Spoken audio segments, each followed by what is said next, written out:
एके चॅनलवर आपणा सर्वांचे हार्दिक स्वागत. आज आपण त्रिकोणी संख्या म्हणजे काय हे स्पष्टीकरणासह आणि उदाहरणासह आपण या ठिकाणी आजच्या या व्हिडिओमध्ये पाहणार आहोत. शिष्यवृत्ती आणि नवोदयसाठी एक उत्कृष्ट अशा पद्धतीचं मार्गदर्शनाचं पॅटर्न आज तुमच्यासाठी घेऊन आलो आहे. आवडलं तर लाईक करा, शेअर करा आणि सबस्क्राईब करा. त्रिकोणी संख्या म्हणजे बघा, दोन लगतच्या नैसर्गिक संख्यांच्या गुणाकाराच्या निमतीस त्रिकोणी संख्या असे म्हणतात. म्हणजे दोन लगतची संख्या म्हणजे काय, लगतच्या कोणत्याही 7 आणि 8 ह्या लगतच्या दोन संख्या आहेत आणि या लगतच्या दोन संख्यांच्या गुणाकाराच्या निमतीस त्रिकोणी संख्या म्हणतात. म्हणजे या लगतच्या दोन संख्यांचा गुणाकार किती आला, 7 8 56 आणि 56ला या ठिकाणी 2 भागलं तर आपल्याला या ठिकाणी त्रिकोणी संख्या मिळत असते. म्हणजे बे दोन्ही 4, 1 राहिला, 16 झाले, बे 8 16 म्हणजे 28 ही त्रिकोणी संख्या आहे. 28 ही त्रिकोणी संख्या आहे. म्हणजे आपल्याला महत्त्वाचं पहिलं माहीत पाहिजे की त्रिकोणी संख्या म्हणजे काय. दोन लगतच्या नैसर्गिक संख्यांच्या गुणाकाराच्या निमतीस त्रिकोणी संख्या म्हणतात. मग त्रिकोणी संख्या आपल्याला बघा 1 2 3 4 5 6 7 8 9 10 11 12 13 अशा या ठिकाणी लगतच्या संख्या नैसर्गिक संख्या सगळ्या या ठिकाणी. त्याच्यानंतर आपण बघा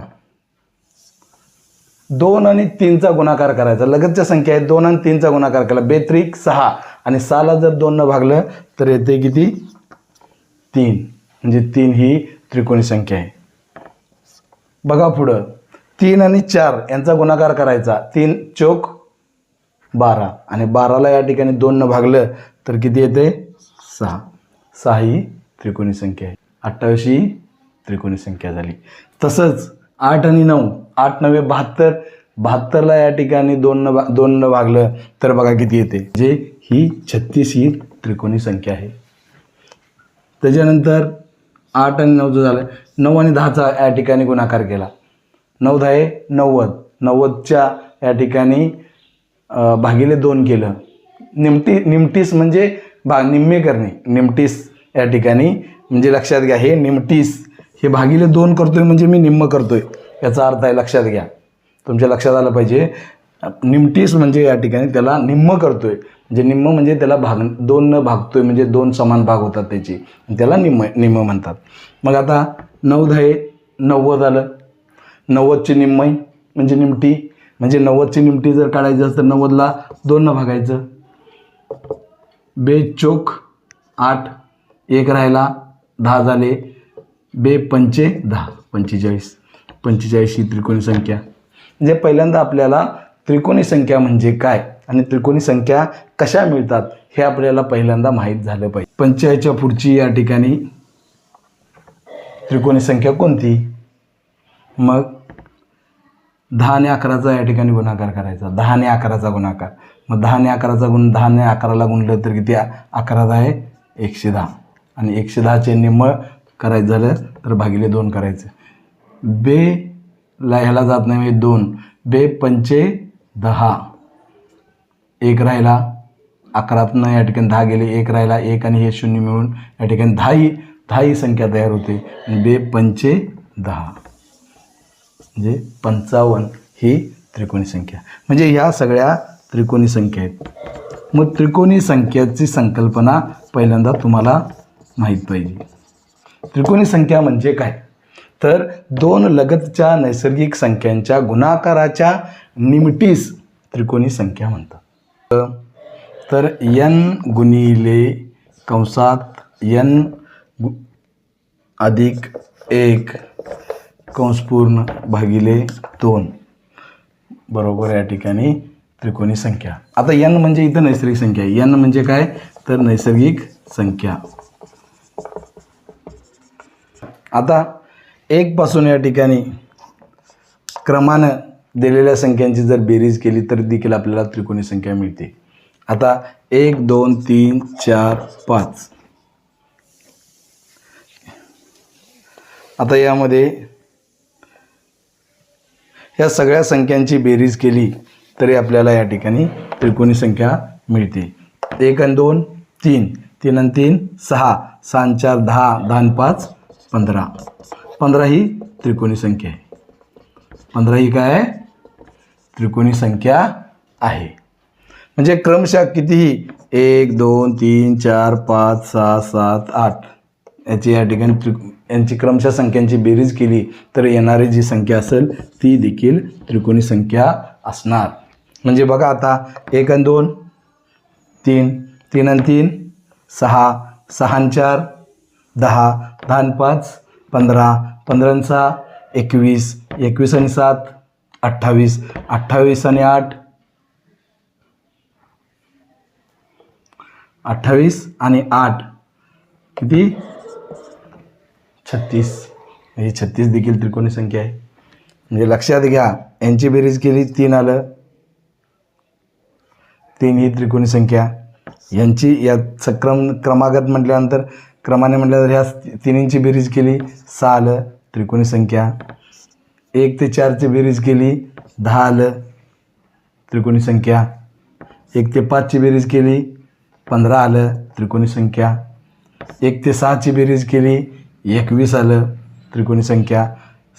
1 ते 7ची बेरीज केली बेरीज झाली 28 ती त्रिकोणी संख्या. म्हणजे क्रमागत संख्यांची बेरीज देखील या ठिकाणी त्रिकोणी संख्या असते. त्रिकोणी संख्या म्हणजे लक्षात ठेवा क्रमानं येणाऱ्या संख्याची बेरीज देखील त्रिकोणी संख्या असते. आणि लगतच्या 2 संख्यांचा गुणाकाराच्या निमतीस देखील त्रिकोणी संख्या म्हणतात. म्हणजे ह्या 2 त्रिकोणी संख्येच्या ह्या 2 संकल्पना. त्रिकोणी संख्येचा पाया.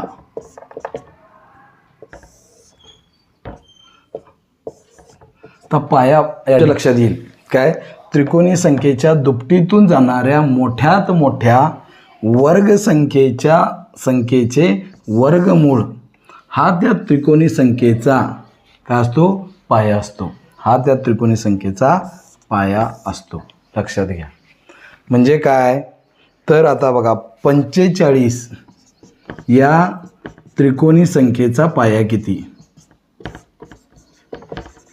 संख्येचा पाया किती असा प्रश्न आला. हां मग आता हे 45 या त्रिकोणी संख्येचा पाया कसं म्हणजे या त्रिकोणी संख्येच्या दुपटीतून मग आता 45ची दुप्पट करायचे. दुप्पट माहीत आहे ना 2 न गुणलं की दुप्पट. तर 45ला 2 न गुणायचं 5 2 10 बेचोक 8 आणि 1 9. मग या त्रिकोणी संख्येची दुप्पट मिळाली आपल्याला किती आलं 90. 85 या संख्येची दुप्पट मिळाली 90 आलं.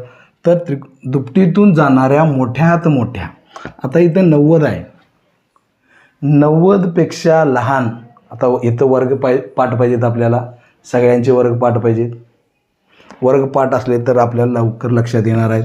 त्यामुळे वर्ग संख्या पाठ करायच्या 1 ते 30पर्यंतचे वर्ग पाठच करायला पाहिजेत. पाठ करणे वर्ग 64 9चा वर्ग 81 10चा वर्ग 100. मग 100 90पेक्षा मोठा आहे. जवळचं कुठलं आहे 81 आहे. 81 कितीचा वर्ग आहे 81 हा 9चा वर्ग आहे. 9चा वर्ग 81 आहे. मग पाया हा 9 असणार आहे. 45 या त्रिकोणी संख्येचा पाया 9 असणार आहे. आणि जर बघायचं झालं तर लगतच्या 2 संख्या बघा 9च्या पुढं 10 यांचा गुणाकार केला 9 10 90 आलं. याला 2 न भागलं निमटी केल्यानंतर किती आलं 45 आलं. म्हणजे 45 या त्रिकोणी संख्येचा पाया कसा काढायचा तुमच्या लक्षात आलं का बघा. म्हणजे हे महत्त्वाचं आहे. त्रिकोणी संख्येच्या दुपटीतून जाणाऱ्या मोठ्यात मोठ्या वर्गसंख्येचे वर्गमूळ हा त्या त्रिकोणी संख्येचा पाया असतो. म्हणजे 45चा पाया हा 9 आहे. कसं काढलो समजलं नाही समजलं बघा. 45ची आपण दुप्पट केली 90 आलं. दुपटीतून जाणाऱ्या मोठ्यात मोठी वर्गसंख्या, इथं दुपटीतून जाणारी मोठ्यात मोठी वर्गसंख्या ही 81 आहे. आणि 81चं या ठिकाणी वर्गमूळ आहे 9. 81चं वर्गमूळ आहे 9, म्हणून हा 9 हा या 45 या संख्येचा पाया असणार आहे. आता बघा 78 या त्रिकोणी संख्येचा पाया किती? 78ची दुप्पट करायची. काय करायचं, कसं काढायचं बघा. 78ची दुप्पट करायची. 78ची दुप्पट केली. 78 गुणिले 2, 8 2 16, 1 हात 4, 2 7 14 आणि 1 15. नुसतं एवढं गुणाकार करायचा आणि 156 आलं. आता 156 या ठिकाणी संख्येतून मोठ्यात मोठी वर्गसंख्या कोणती जाते? 12चा वर्ग 144, 13चा वर्ग 169. मग इथं 12चा वर्ग 144, म्हणजे ह्याचा पाया आपल्याला या ठिकाणी हे समजलं की आपल्याला लगेच हे वर्ग पाठ पाहिजे. त्याच्यासाठी वर्ग पाठ करणे. पाठ म्हणजे कधी झोपेत न उठलं तरी पण आपल्याला ते विचारलं तर सांगता आलं पाहिजे. हे 1 ते 30पर्यंतचे वर्ग. म्हणजे मग इथं आला, इथं यातून जाणारा 144 झालं. 144चं वर्गमूळ असणार आहे 12. वर्गमूळ 12 म्हणजे याचा 78 या त्रिकोणी संख्येचा पाया किती? 12. 153 या त्रिकोणी संख्येचा पाया किती?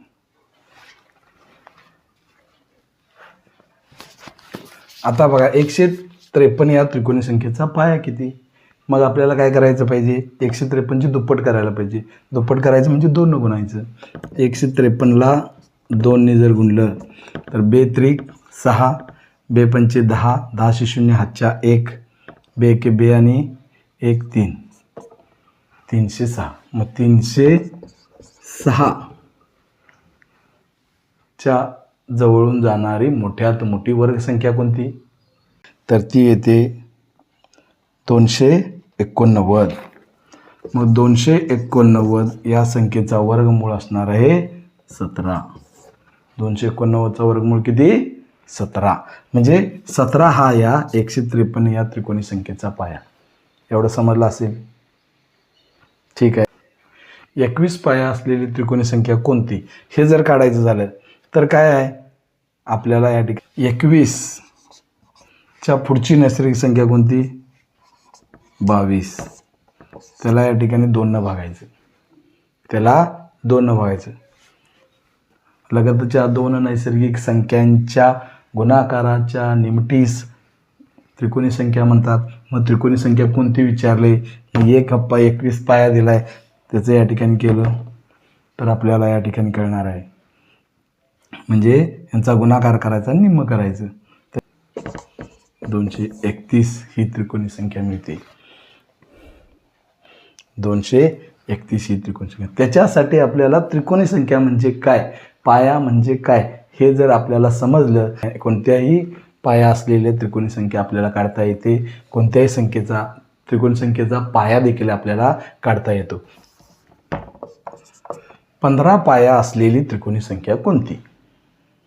तर तुम्ही करू शकता, ती सहज करणार तुम्ही. मी इकडं सांगूपर्यंत तुम्ही आपलं या ठिकाणी तुमचं उत्तर तयार पाहिजे. कसं? तर 15 पाय आहे. ह्याच्या पुढची या ठिकाणी एक लगतची नैसर्गिक संख्या म्हणजे लगतचीच 15च्या पुढं 16 भागिले 2 केलं, किती आलं बघा? 2 8 16 झालं. 15 8 120. 120 त्रिकोणी संख्या मिळाली. काय अवघड आहे? अजिबात नाही. केलं पाहिजे, केलं तर होणार. सराव पाहिजे. तुम्हाला आता एवढं सांगितल्यावर इथं तुम्ही कोणतीही संख्या घेऊ शकता आणि त्याचा त्या ठिकाणी त्रिकोणी संख्या काढू शकताय. कोणत्याही संख्येचा पाया तुम्हाला इथं दिलं लगेच काय 35 दिलं. 35 पाया असलेली त्रिकोणी संख्या कोणती? मग लगेच 35 गुणिले 36 भागिले 2. 35 गुणिले 36 भागिले 2. चला, बेके बे, ब्याटी 16. झालं, संपलं. याचा गुणाकार करायचा. 35 गुणिले 18, 8 पंचे 40, 4 हातच्या 8 त्रिक 24, 24 आणि 4 28. दशकाचा एक स्थान सोडला. 1 पाची 5, 1 तिन्ही 3, 0 8 आणि 5 13, 1 आणि 6. 35 पाया असलेली त्रिकोणी संख्या कोणती आहे? तर 630 ही त्रिकोणी संख्या. लक्षात आलं?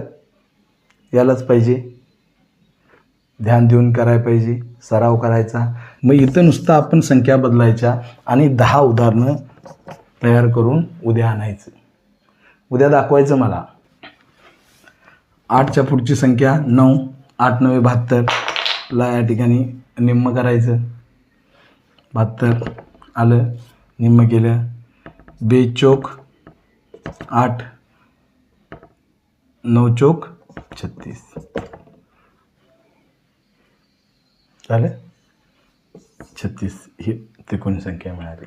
36 या त्रिकोणी संख्येचा पाया 8 असतोय, हे लक्षात घ्या. आणि तोंडी पण आपल्याला करता आले पाहिजेत. अशी 10 उदाहरणं तुम्ही तयार करून आणायची. 55 नंतर क्रमाने येणारी 8वी त्रिकोणी संख्या कोणती? तर पहिल्यांदा आपल्याला 55 या त्रिकोणी संख्येचा पाया काढून घ्यायचा. मग 55चा पाया काढायचा म्हणजे काय करायचं? 55ची दुप्पट करायची. 55ची काय करायचं? दुप्पट केली. 55 गुणिले 2, 55ची दुप्पट केली आणि दुप्पट करून झाल्यानंतर 110 आलं. आणि 110 हे कोणत्या संख्येतून या ठिकाणी वर्गसंख्येत जाणारी वर्गसंख्या आहे? तर 110 मधनं 100 ही जवळून जाणारी वर्गसंख्या आहे. मग 100चा वर्गमूळ 10 आला, 10 मिळालं. 10 मध्ये कितवी संख्या विचारले? 8वी संख्या विचारले. 8 मिळवायचं, 18 आलं.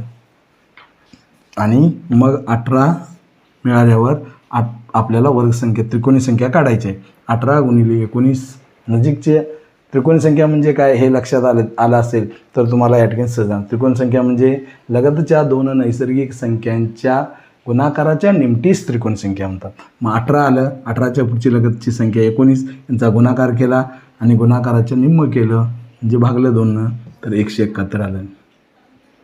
बेके बे, 2 9 18, 19 9 71 असे 171. म्हणजे 171 ही काय असणार आहे? 55 नंतर येणारी 8वी त्रिकोणी संख्या असणार आहे. 55 नंतर येणारी 8वी त्रिकोणी संख्या असणार आहे. 78 नंतर क्रमाने येणारी 7वी त्रिकोणी संख्या कोणती? बघा, 78ची दुप्पट केली. 8 दोन्ही 16, 1 हातच्या 8 16, 16 6 हातच्या 1 आणि 2 7 14, 14 आणि 1 15, 156 मिळाले. मग 156 हे याच्या जवळून जाणारी वर्गसंख्या कोणती आहे? तर 156च्या जवळून जाणारी वर्गसंख्या आहे 124. 12चा वर्ग जो आहे तर या ठिकाणी तो 144 असणार आहे आणि 13चा वर्ग आहे 169. त्यामुळं 12 आपल्याला एक संख्या मिळाली. आणि या 12मध्ये आपल्याला 12 मिळाली. 7वी विचारलेली आहे म्हणजे 12मध्ये 7 मिळवायचं. किती आलं?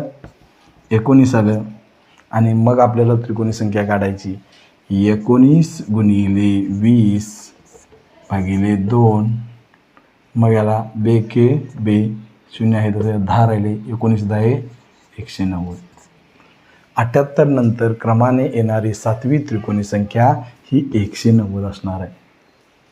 किती? 190. आता बघा 300च्या मागील 300च्या मागील क्रमाने येणारी 9वी त्रिकोणी संख्या कोणती? मागील म्हटलेलं आहे. 300च्या मागील क्रमाने येणारी 9वी त्रिकोणी संख्या कोणती? मग आपल्याला 300चा पहिला काय काढावं लागेल, पाया काढावा लागेल. मग 300चा पाया आपल्याला या ठिकाणी 300 गुणिले 2 दुप्पट करायचं, 700 आलं. 700चे जवळून जाणारी वर्गसंख्या कोणती आहे, 76 आणि 25 आहे 725, त्यामुळं 576 ही जाते. आपल्याला वर्गसंख्या पाठ पाहिजे. हां, 1 ते 30 वर्ग पाठ पाहिजेत. पाठ करणे हे फार महत्त्वाचं आहे. हे पाठ झाले तरच पुढचं. मग हे 24चं वर्ग आहे. कितीचं, 24 या संख्येचं, या 24चा वर्ग आहे 576, म्हणजे 576चं वर्गमूळ आलं 24. आता 24 वर्गमूळ मिळालं. मागची 9वी संख्या, मग 24च्या मागची म्हटलेलं आहे म्हणजे वजा 9. 24मधनं 9 आले, 9 गेले, किती आलं, तर 14तून 9 गेले 5, 15, किती आलं, 15 आलं. मग 9वी या ठिकाणी त्रिकोणी संख्या विचारलेली आहे. मागे क्रमाने येणारी 9वी त्रिकोणी संख्या विचारलेली आहे. म्हटल्यानंतर हे 15 एक संख्या आली, याच्या जवळची 16 आणि याला या ठिकाणी 2, जे बे के बे, बे आठी 16, 15 आठे 120. 120 ही 9वी त्रिकोणी संख्या आहे. मागची ही 9वी त्रिकोणी संख्या 120. 378च्या मागील क्रमाने येणारी 10वी त्रिकोणी संख्या कोणती. मग काय करायचं, 378ची दुप्पट करायचं. 378ची या ठिकाणी दुप्पट केले. बे आठी 16, 1 हातच्या, बे साती 14 आणि 1 15, 1 हातच्या, बे त्रिक 6 आणि 1 7, 756 आलं. मग 756 या संख्येतून जाणारी मोठ्यात मोठी वर्गसंख्या, 756 मधून जाणारी मोठ्यात मोठी वर्गसंख्या कोणती आहे, तर 729 आहे. 729. मग 729 ही कितीची आहे, तर 729 हे 27चे वर्गसंख्या आहे. 27 या संख्येचं या ठिकाणी हे 729 ही वर्गसंख्या आहे. म्हणजे 27 या संख्येचं 729 या संख्येचं वर्गमूळ 27 आहे. मग 27 वर्गमूळ आलेलं आहे आपल्याला. मग क्रमाने, मागील क्रमाने म्हटले, मागील 778च्या मागील क्रमाने येणारे 10वी म्हटलेलं आहे. म्हणजे 27 वजा 10 केलं की 17 येते. 17 मिळालं. आणि 17 मिळाल्यानंतर 17 गुणिले 18 करायचं, त्याला भागिले 2 करायचं. बे के बे, बे 9 18 आणि 17 9 153.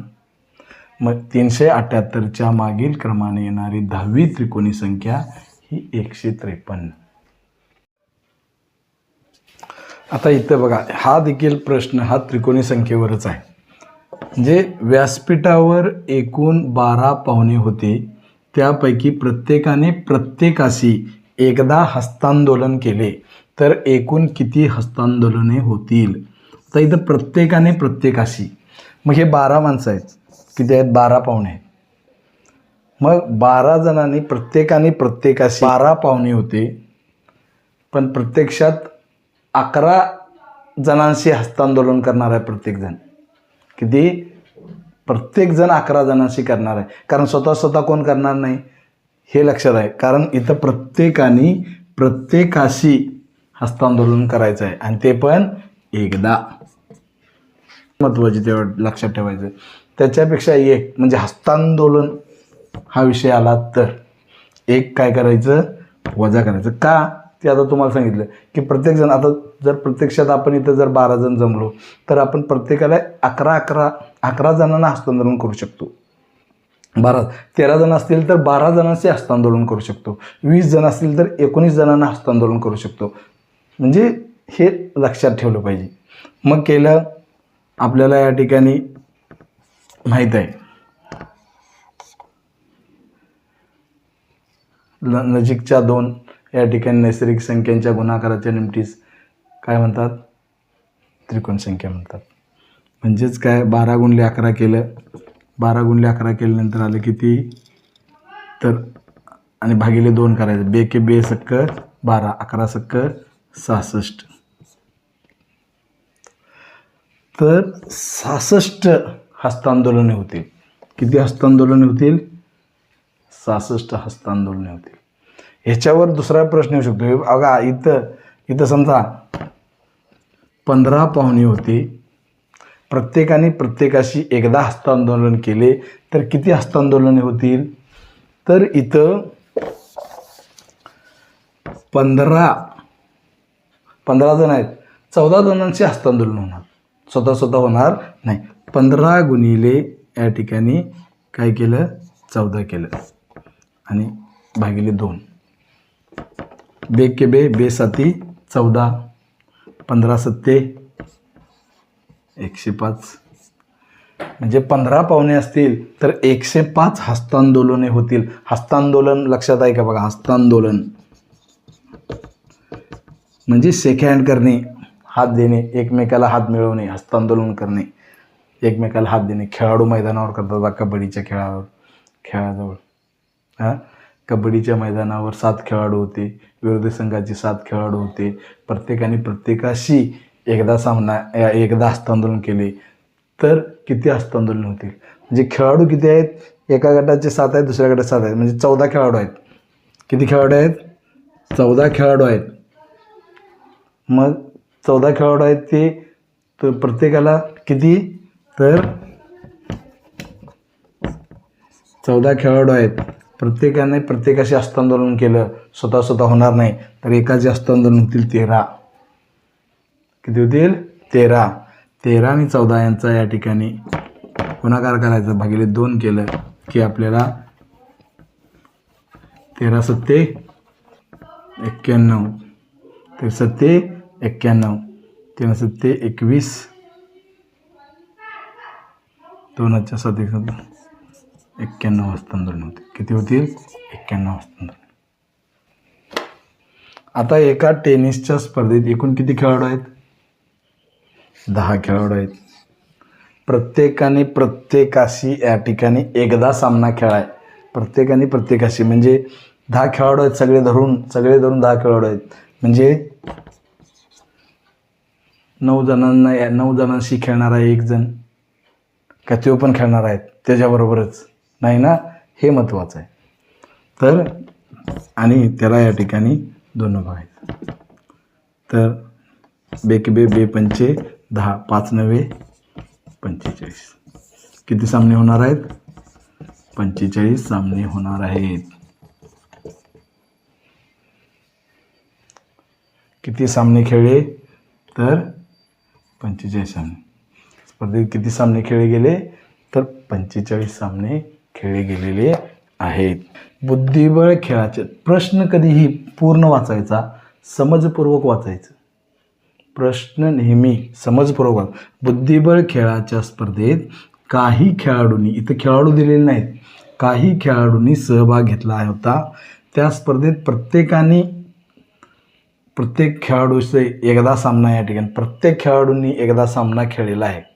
तेव्हा एकूण सामने किती झाले आणि या स्पर्धेत किती झाल्यास, स्पर्धेत या ठिकाणी 28 झाल्यास खेळाडूंनी किती स्पर्धेत सहभाग घेतला होता? किती खेळाडू काही खेळाडू म्हटले ना, म्हणजे काही म्हणजे किती खेळाडू आपल्याला काढायचे आहेत. मग ते कसं काढायचं? तर 28 हे काय आहेत? तर सामने खेळले गेलेले आहेत.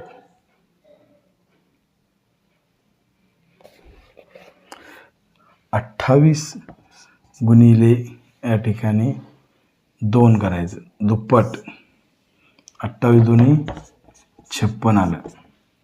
28 दुनी 56 आलं आणि 56 ही संख्या आता कोणत्या वर्ग संख्येत जवळची आहे ती,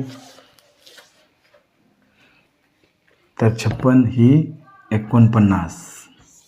49चं वर्गमूळ 7 आहे. म्हणजे किती खेळाडूंनी सहभाग घेतला होता ते प्रत्येकाने खेळ दाखवला. इथं 28 सामने झाल्यात, म्हणजे 7 प्रत्येकाने खेळाले. आणि आपण काय करतो, वजा करतो तो, तर इथं मिळवायचं आहे 1. इथं 8 खेळाडूंनी सहभाग घेतला होता. किती खेळाडूंनी? 8.